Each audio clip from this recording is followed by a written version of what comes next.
They'll have community pools as opposed to the bigger lots in Corona, which had, majority of them had pools. So you're looking at different lifestyles, different water usages for those projects.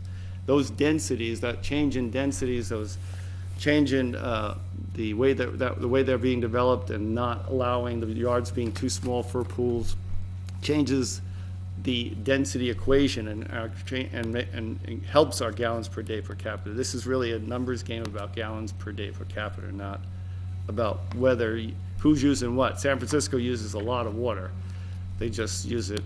They just have a lot of people to make up for the difference of it. You briefly touched on the change, because that was going to be my next question, is on new housing. The requirements are going to be different for landscaping on new housing. Do we have anything already in place? Because I thought we didn't have it, and you just said we did. So we will have it in we will. Okay, we will. We already have no turf medians. We already have very good California water-friendly landscaping for housing. The only thing we're going to be taking out is no turf. We're going to eliminate turf in the front of your property, and we're going to no spray heads in all of your landscaping. It will only allow drip or subterranean irrigation. So those of us that have parkways, city parkway, how is that? That's going to be all drought tolerant? Is that going to be rocks? What's that going to be? Those of you with grass parkways, eventually that would have to, that's what this whole mandate is about, is trying to get rid of those parkways. The parkway is the most egregious of the wasters. But the individual homeowner has to take care of those themselves. That's correct. The new development will not allow that. If you, even in your backyard, if you wanted to have a small piece of grass or grass in the backyard of your new home, and these new homes, the irrigation system has to be subterranean. There will be no spray heads allowed in your irrigation systems. Wow. Thank you.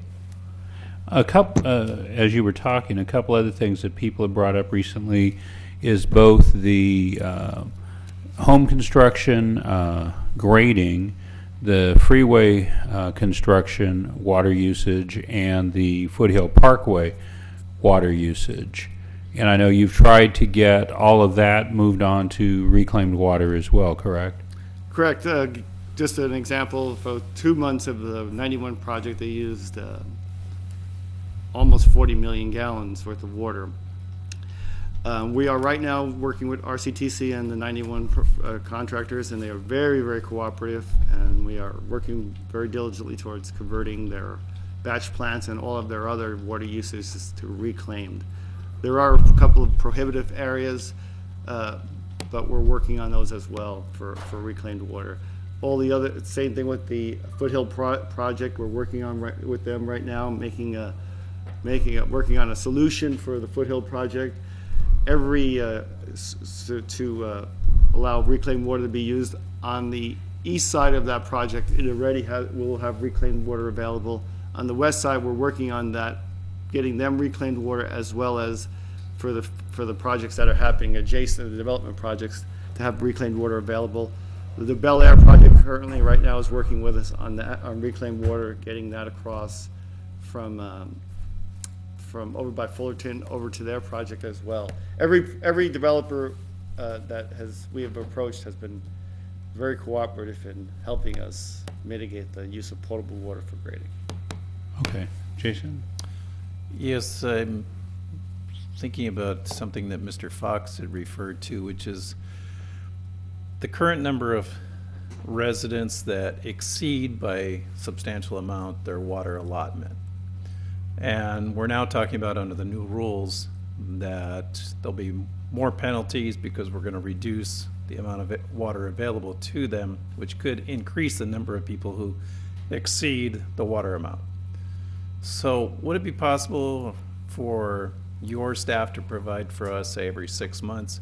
I'm just curious as to what it currently is percentage-wise and what happens with these new procedures in place.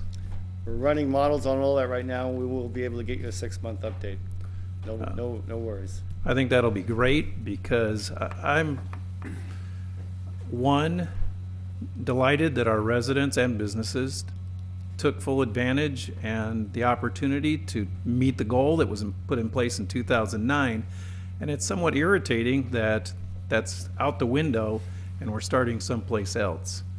And by getting the data, we can try to support you and your department when we're talking to legislators and other people about it, and at least we will be better familiar with the situation that's taking place in trying to support our residents. So I appreciate that. Thank you. No worries. Okay, if there's no other comments, we'll now open the public hearing. Ms. Mobley, has the city clerk's office received correspondence regarding this item? No, we have not. Okay, we have one speaker card so far. Mark Killingsworth, if you can come up and give your name and address for the record, and you have 3 minutes. Thank you for being so patient.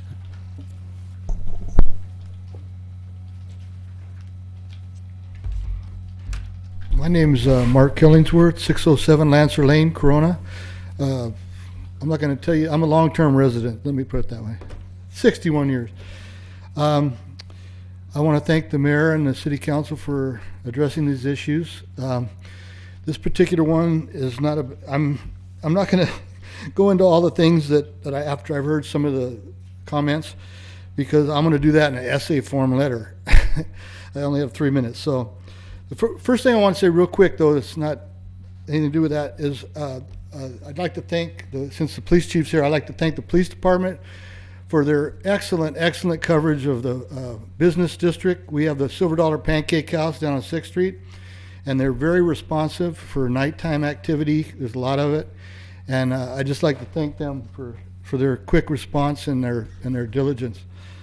One thing I want to say tonight about the water issue is I remember years ago we had a city council, and it comprised of I think it was our first woman councilwoman and mayor, and she was one of the people that had the guts to when we didn't have enough schools, she had the guts to put a moratorium on construction, and that was excellent, and it was a good decision, and she had the guts to do it. Regardless of how many more people how much more tax base we get from people coming in and stuff like that. But on this water issue, just real quick, it's hard for me as a citizen to listen to all the things about the new construction. I'm in construction, and I hate to see construction slow down or stop, but I also hate when I'm told that I need to flush my toilet with a cup of water, and pay penalties for my hose broke or something. When these guys are coming from out of town, these builders, and they're building out these houses, and we're happy because we get our tax base goes up. We can brag that we got more citizens and blah, blah, blah. But the point being is that I have to conserve more and more and more.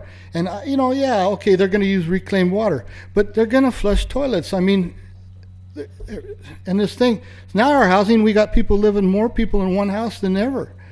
And they're using a lot of water, and they're flushing a lot of toilets, okay? And so, yeah, maybe they'll get penalized, but I'm being penalized too, because I still have to flush less. I still have to bathe less. I mean, God forbid I don't bathe, but it's just nerve-wracking. And we had a councilwoman that used to be here, and she put a moratorium on construction, and she said because the school districts couldn't handle it. Well, we don't have water, and I don't see any big water coming soon. So, and the other issue, one on that, is just one of the things. Buy some 40,000-gallon water tank trucks, and go to these people that are draining their pools. I had a neighbor 3 days ago down the street draining their pool. Here's 40,000 gallons of water. Where's it going to go? I don't know, but it's in the drain. And I'm not talking about I called the city, and they said, "Oh, the chemicals are fine. You could put it on your plants and stuff." Well, let's get the water. Let's capture it, put it in tanks, and then bring it over to my house and water my plants. That's all I'm going to say. I don't need any answer any questions, or I'll write a letter, but I appreciate the time. Okay. Thank you. Thank you, Mark.